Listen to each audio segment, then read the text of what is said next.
Time traveller செய்திகள். முதலில் தலைப்புச் செய்திகள். சம்பந்தனின் இறுதி கிரியை திருமலையில் ஞாயிறு அன்று. நாளை நாடாளுமன்றில் அஞ்சலி.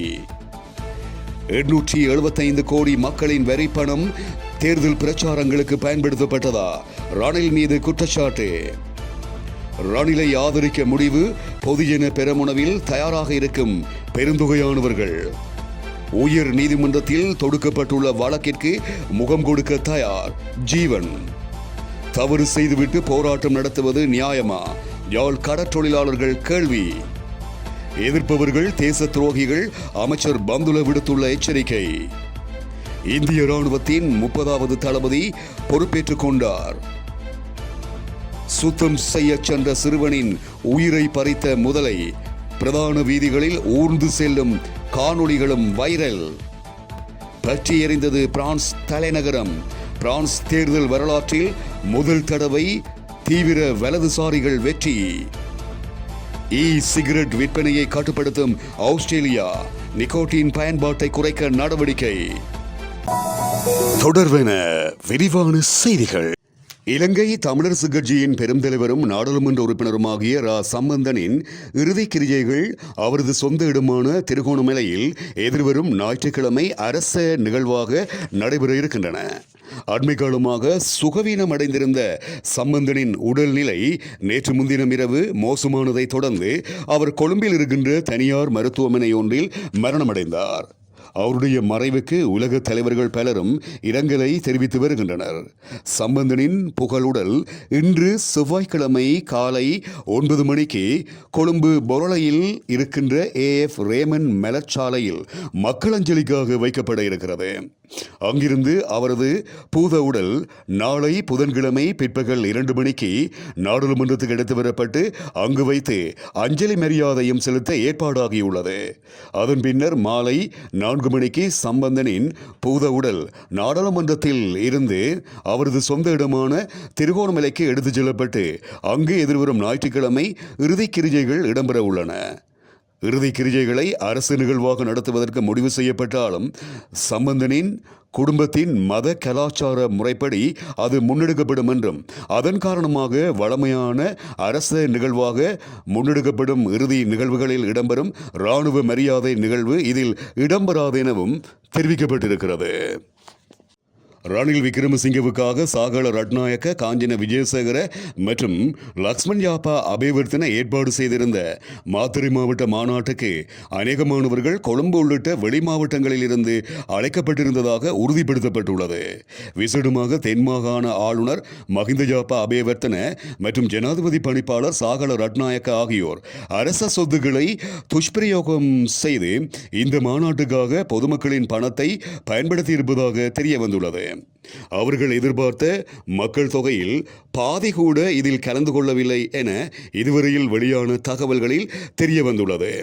குறித்த மாநாட்டுக்கு வெளி மாவட்டங்களில் இருந்து பலரும் கலந்து கொண்டிருந்ததாக சமூக ஊடகங்கள் உள்ளிட்ட பிரதான ஊடகங்களில் கருத்து வெளியிட்ட பலரும் தெரிவித்திருந்தனர்.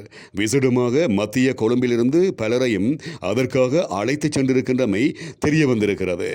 மேலும் குறிவிட்ட பலாங்குட மற்றும் அம்பாந்தோட்டை பிரதேசங்களில் இருந்து இவ்வாறு பொதுமக்கள் அழைத்துச் செல்லப்பட்டுள்ளனர். இந்த நிலையில் நிதி ஒழுக்கம் பற்றி பேசும் ரணில் 875 கோடி ரூபாய் மக்கள் பணத்தை ஜனாதிபதி தேர்தல் பிரச்சாரத்துக்காக ஒதுக்கியுள்ளதாக வலியுறுத்தும் தேசிய மக்கள் சக்தியின் தலைவர் அனுரகுமார் திசாநாயக்க இந்த ஊழல் முறை தொடர வேண்டுமா என மக்களிடம் கேள்வி எழுப்பியிருக்கின்றார். தேசிய மக்கள் சக்தியின் கொரோனா பிரதேசத்தில் இடம்பெற்ற மாநாட்டில் கலந்து கொண்டு உரையாற்றும் போதே அவர் இவ்வாறு குறிப்பிட்டிருக்கின்றார். தேசிய மக்கள் சக்தியின் தலைவர் அனுரகுமார் திசாநாயக்க மேலும் மக்கள் மத்தியில் உரையாற்றுகையில் ஜனாதிபதி தேர்தல் தொடர்பில் நிச்சயமற்ற தன்மை, பதற்றம் ஆகியவை நாட்டில் உருவாக்கப்பட்டுள்ளன. ஜனாதிபதி தேர்தலை நடத்துவதற்கு எடுக்கப்பட்ட நடவடிக்கைகள், பேச்சுவார்த்தைகள் தற்போது நிறைவடைந்துள்ளன. ஜூலை 17ஆம் நாளுக்குள் ஜனாதிபதி தேர்தலை அறிவிக்கவும், வேட்புமனு தாக்கல் செய்யவும், தேர்தல் திகதியை முடிவு செய்யவும் தேர்தல்கள் ஆணைக்குழுவுக்கு அதிகாரம் அளிக்கப்படும் எனவும் அவர் குறிப்பிட்டார். எதிர்வரும் ஜனாதிபதி தேர்தலில் ஜனாதிபதி ரணில் விக்ரமசிங்கவுக்கு ஆதரவளிக்க ஸ்ரீலங்கா பொதியன பெரமுனவின் பெரும் எண்ணிக்கையானவர்கள் தயாராக இருப்பதாக மின்சக்தி மற்றும் எரிசக்தி அமைச்சர் காஞ்சன விஜயசேகர குறிப்பிட்டிருக்கின்றார். அரசாங்கத்தின் தற்போதைய வேலை திட்டம் மற்றும் முன்னோக்கி செல்லும் வழிகள் குறித்து மக்களுக்கு தெரிவிக்கும் முகமாக மாத்தறை கோட்டை மைதானத்தில் இடம்பெற்ற மக்கள் சந்திப்பில் கலந்து கொண்டு உரையாற்றும் போதே அமைச்சர் மேற்கண்டவாறு தெரிவித்தார். கடந்த 2 வருடங்களாக நாம் பல சவால்களை எதிர்கொண்டிருக்கின்றோம். அப்போது நாங்கள் அரசியல் விளையாடுவதை விடுத்து ரணில் விக்ரமசிங்கவுடன் இணைந்து நாட்டை முன்னோக்கி நகர்த்தினோம். அப்போது இருந்த பிரச்சனைகளால் நாட்டை முன்னோக்கி கொண்டு செல்வது சாத்தியமில்லை என்று பலர் கூறினார்கள். ஆனால் ரணில் அந்த சவாலை ஏற்று 2 வருடங்களுக்குள் நாட்டை முன்னேற்றினார். பேஜுக்குள் மட்டுப்படுத்தப்பட்டுள்ள தலைவர்களை எதிர்வரும் தேர்தலில் ஆதரிக்க கூடாது. நமது எதிர்காலத்தை வலுப்படுத்தக்கூடிய தலைவர் தேவை. இந்த நாட்டை முன்னோக்கி கொண்டு செல்ல நாம் அவருக்கு ஆதரவளிக்காமல் இருந்திருந்தால் இன்று நாட்டின் நிலைமை கேள்விக்குறியாக இருக்கும். எதிர்காலத்தில் மக்களுக்கு நிவாரணம் வழங்கும் திட்டத்தையும் நடைமுறைப்படுத்துவோம் எனவும் அவர் மேலும் தெரிவித்திருக்கின்றார். பெருந்தோட்ட நிறுவனங்கள் அமைச்சர் ஜீவன் தொண்டமானுக்கு எதிராக உயர் நீதிமன்றத்தில் தொடுக்கப்பட்டுள்ள வழக்கிற்கு முகம் கொடுப்பதற்கு நீர்வளங்கள் மற்றும் தோட்ட உட்கட்டமைப்பு அபிவிருத்தி அமைச்சர் ஜீவன் தொண்டமான் தயாராக உள்ளதாக அவரின் ஊடகப் பிரிவு செய்தியை வெளியிட்டிருக்கிறது.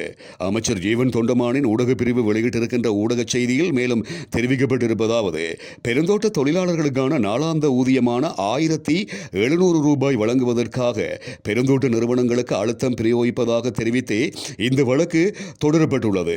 மேலும் அமைச்சர் ஜீவன் தொண்டமானுக்கு எதிராக பெருந்தோட்ட நிறுவனங்களின் சார்பாக உயர் நீதிமன்றத்தில் வழக்கு தொடரப்பட்டிருக்கின்றமையும் இங்கு குறிப்பிடத்தக்கது.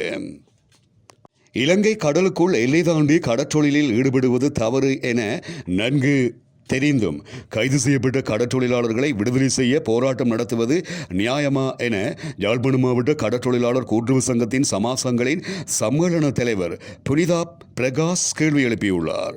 யாழ்ப்பாணத்தில் உள்ள இந்திய துணை தூதரகத்தில் இந்திய கடற்றொழிலாளர்களின் அத்துமீறலை தடுத்து நிறுத்துமாறு கோரி இடம்பெற்ற கண்டன போராட்டத்தின் பின்னர் ஊடகங்களுக்கு கருத்து தெரிவிக்கையிலேயே அவர் இவ்வாறு தெரிவித்தார்.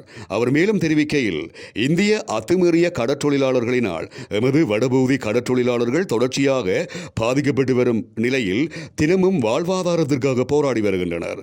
இந்திய கடற்றொழிலாளர்கள் இலங்கை கடல் எல்லைக்குள் நுழைவது சட்டவிரோதம் என தெரிந்தும் தொடர்ச்சியாக எமது கடற்பரப்புக்குள் நுழைந்து எமது வாழ்வாதாரத்தை அழித்து வருகின்றார்கள்.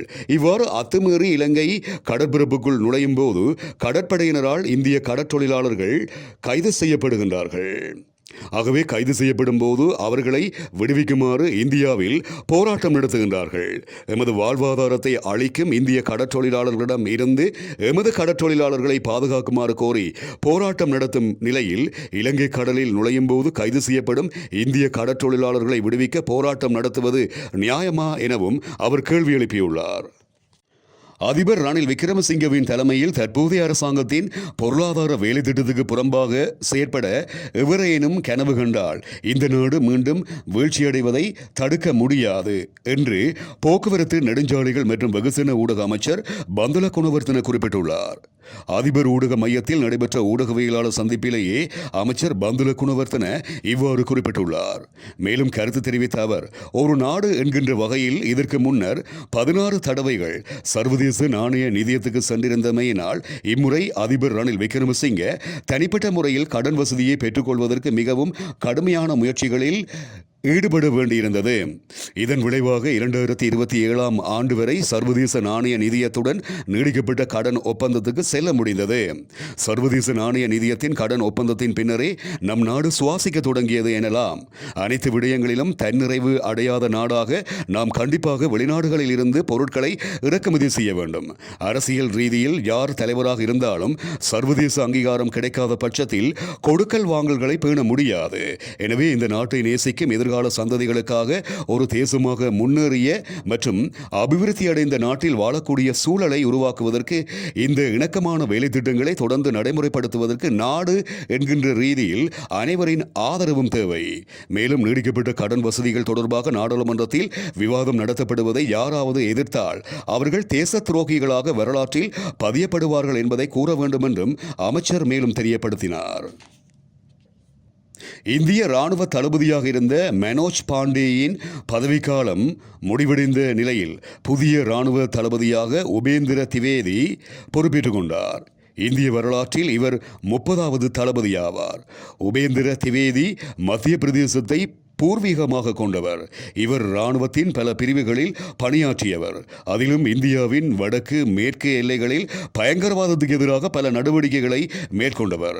1984ஆம் ஆண்டு ஜம்மு காஷ்மீர் காலாட்படையின் 18வது படைப்பிரிவில் தனது இராணுவ சேவையை ஆரம்பித்த உபேந்திர திவேதி பிற்காலத்தில் அந்த படைப்பிரிவுக்கு தலைமை தாங்கினார். சுமார் 39 ஆண்டுகளாக இராணுவத்தில் பல சேவைகளை செய்துள்ளார். கடந்த பிப்ரவரி மாதம் இந்திய இராணுவ துணை தளபதியாக நியமிக்கப்பட்ட உபேந்திரா திவேதி தற்போது தளபதியாக பதவி வகித்துள்ளமை இங்கு குறிப்பிடத்தக்கது. மும்பை ஹொங்கன் மாநிலம் சிப்லூன் நகரில் மக்கள் நடமாட்டம் அதிகமுள்ள பகுதியில் பெரிய அளவிலான முதலை ஒன்று ஊர்ந்து சென்றது அப்பகுதி மக்களிடையே பெரும் பரபரப்பை ஏற்படுத்தியுள்ளது. இது தொடர்பில் NTV உள்ளிட்ட பல இலத்திரனியல் ஊடகங்கள் செய்திகள் மற்றும் காணொளிகளையும் வெளியிட்டிருக்கின்றன. அந்த செய்திகளின் அடிப்படையில் குறித்த முதலை அந்த பகுதியில் ஊர்ந்து செல்வதால் பொதுமக்கள் அச்சமடைந்துள்ளனர். குறித்த சிப்லூன் பகுதியில் முதலைகளின் எண்ணிக்கை கடந்த சில காலங்களாக சடுதியாக அதிகரித்து வருவதாகவும் தெரிவிக்கப்படுகிறது. ஆனால் இது தொடர்பில் வன ஜீவராசிகள் திணைக்களம் அல்லது அது தொடர்பிலான அதிகாரிகளோ கவனம் செலுத்தவில்லை எனவும் தற்போது தகவல்கள் வெளியாகியுள்ளன. இது தொடர்பில் பொதுமக்கள் வழங்கிய முறைப்பாட்டின் அடிப்படையில் பொதுமக்கள் எச்சரிக்கையுடன் இருக்குமாறும் முதலைகளை கண்டால் உடனடியாக உள்ளூர் வனவிலங்கு அதிகாரிக்கு தெரியப்படுத்துமாறும் அறிவுறுத்தப்பட்டிருக்கிறது. பிரான்ஸ் தலைநகர் பாரிஸின் பல பகுதிகளில் வன்முறை வெடித்திருப்பதோடு பொது சொத்துக்களுக்கும் சேதம் ஏற்பட்டிருக்கிறது. பிரான்ஸ் நாடாளுமன்ற தேர்தலில் தீவிர வலதுசாரி கட்சி முன்னிலை பெற்றதை தொடர்ந்து எதிர்த்தரப்பினர் வன்முறை போராட்டங்களில் ஈடுபட்டுள்ளனர். இதனால் பாரிஸில் அமைந்துள்ள சில இடங்களில் வன்முறைகள் தலைவிரித்தாடுவதாகவும் செய்திகள் தெரிவிக்கின்றன. அந்த வகையில் வர்த்தக நிலையங்களும் வாகனங்களும் தீக்கிரையாக்கப்பட்டிருப்பதாகவும் தெரிவிக்கப்படுகிறது. போலீசாருக்கும் ஆர்ப்பாட்டக்காரர்களுக்கும் இடையில் மோதல்கள் இடம்பெற்று வருவதால் அங்கு பதற்றமானதொரு சூழலும் ஏற்பட்டுள்ளது. இந்த வன்முறைகளில் இதுவரை 3 பேர் மரணமடைந்திருக்கின்றார்கள் என்றும் பலர் காயமடைந்திருக்கின்றார்கள் என்றும் தெரிவிக்கப்படுகிறது. வன்முறையில் ஈடுபட்டுள்ள சிலர் போலீசாரினால் கைது செய்யப்பட்டிருக்கின்ற நிலையில் பாரிஸின் பாதுகாப்பும் பலப்படுத்தப்பட்டிருப்பதாக சர்வதேச செய்திகள் தெரிவிக்கின்றன. பிரான்ஸ் நாடாளுமன்ற தேர்தலில் தீவிர வலதுசாரிகள் முன்னிலை பெற்றுள்ள அதேவேளை தற்போதைய ஜனாதிபதி இமானுவேல் மேக்ரோனின் கட்சி 3வது இடத்துக்கு தள்ளப்பட்டிருக்கிறது. பிரான்ஸ் நாடாளுமன்ற தேர்தலில் முதல் சுற்றில் தீவிர வலதுசாரிகள் வெற்றி பெற்றுள்ளமை அதன் வரலாற்றில் இதுவே முதல் தடவை என்றும் தெரிவிக்கப்படுகிறது. குடியேற்றவாசிகளுக்கு எதிரான RN கட்சி 33% வாக்குகளை பெற்றுள்ள அதேவேளை இடதுசாரி கூட்டணி 28% வாக்குகளை பெற்றுள்ளது. ஜனாதிபதி இமானுவேல் மேக்ரோனின் கூட்டணிக்கு 21% வாக்குகள் கிடைத்திருப்பதாக பிரான்ஸ் ஊடகங்கள் செய்தியை வெளியிட்டிருக்கின்றன. நிக்கோட்டின் கலந்த சிகரெட்டுகளை மருந்தகங்கள் ஊடாக விற்பனை செய்வதில் புதிய கட்டுப்பாடுகளை விதிப்பதற்கு ஆஸ்திரேலியா நடவடிக்கை எடுத்துள்ளது. சில கடுமையான எதிர்ப்பு சட்டங்களை அறிமுகப்படுத்துவதன் ஊடாக சிகரெட்டுகளை கொள்வனவு செய்வதை கடினமாக்கியுள்ளது. இதன்படி இலத்திரனிகள் சிகரெட்டுகளை கொள்வனவு செய்யும் போது அங்கீகரிக்கப்பட்ட வைத்தியரின் மருந்து சீட்டை மருந்தாளரிடம் கையளிப்பது கட்டாயமாக்கப்பட்டுள்ளது.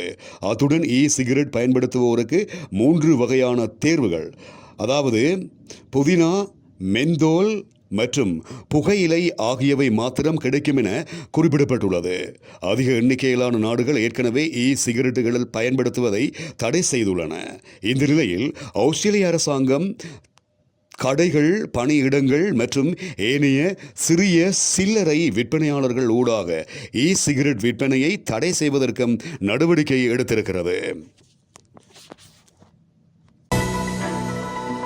இத்துடன் டைம் டிராவலர் செய்திகள் நிறைவடைகின்றன.